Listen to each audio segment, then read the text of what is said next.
Hey everyone, today I'm going to share with you the difference between a work-based mindset and a results-based mindset. And you can use this to really help you succeed, whether it's the culture of your team or the results that you want to achieve in your life. So a lot of employees have a work-based mindset. They're focused on doing work. And the problem with this is the culture that's sometimes it's the business that creates this culture, but the culture that it creates, which is you're just there to do busy work, and it's more important that you look busy than actually get anything done. And so what ends up happening is the employee ends up filling up his time with all these unimportant or low impact tasks just to look busy. And their supervisors or managers will look at these people and say, look, he's always working, he must be doing a good job. And it naturally creates a cycle of reinforcement where the culture of the team becomes one where you're encouraged to look busy rather than get results. And usually, it's something in between where you're getting results, but you're also kind of just screwing around sometimes just to look busy. And what ends up happening is you'll get, if a star employee comes into the workforce or that team and he's like, I can get this done in half the time. Well, then sometimes the other employees will attack this person because the manager overseeing the person has decided to value work over results. So the manager, he pretty much sees this person who gets it done, faster, and he's like, he starts yelling or screaming or just reprimanding the other employees and saying, look at you guys, why aren't you working as hard as this person?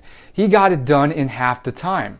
And rather than acknowledging what actually happened, which was that this employee was a superstar and did something above average, and celebrating that and not holding everyone else hostage, this causes a lot of resentment with the other employees, and the other employees end up attacking this person.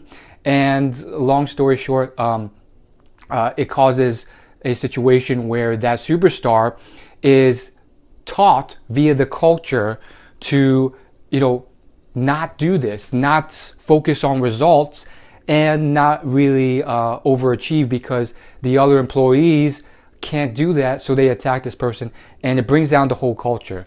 So this is actually something I learned from Internet Business Mastery, which is a podcast. And the two co-hosts, they run a multi-million-dollar business, and they said that back in the corporate culture, this was something that was very common. They were both 9-to-5 corporate employees, and this was exactly what happened to them before they decided to start their own company. And of course, when I heard that, I realized this had played out myself, even back in the days when I worked minimum wage jobs. And maybe if you worked at McDonald's, or if you worked at some, low-end or retail chain, or Starbucks, or some coffee place, or some clothing store, maybe you've experienced it as well. Maybe you were assigned by a manager to, sweep the whole floor and, organize all the shelves. And you found some clever way of getting the same result in half the time by, I don't know, using 2 brooms instead of 1, or just some clever strategy. And maybe you figured out some clever strategy to get the same results and organize the room very quickly in half the time. You thought you would get praise and celebration and all this great stuff from that. Instead, you got resentment from your coworkers or something unexpected. And I think it's a very unproductive cultural thing that just happens naturally if people aren't aware of what's going on. And I think there are certain superstar companies that have realized this, and they do manage it well. So if you're running a team or a company, one thing that you could possibly do is think to yourself, how can I stop this from happening? And one quick way is to maybe if you see it happening, you tell your team we should focus on results rather than how much work you put in. So if you can get this done in half the time, then you're celebrated. And if you busted your butt doing it, I will acknowledge you for busting your butt doing it, and I'm not going to hold all the other employees hostage and up to your standard because you're performing on an above average level, so that they don't feel resentment if you do this in half the time and you get celebrated because of it, rather than bashed or shamed and pushed back down to just slack off. And that creates a culture where everyone benefits. Now, of course, as an individual, let's say you're not like managing a team or a group of people. As an individual, you can still use this because as the employee, you get paid by the hour, and it creates a mindset or culture where if you want to, you can just skate by just doing the bare minimum or getting by so that your supervisors don't notice you slacking off, which again leads you to a mind frame of busy work.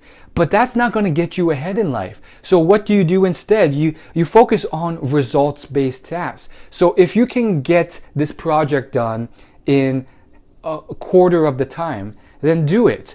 Focus more on results than hours put in. And that's really how we've gotten ahead, when you think about it, a lot in society.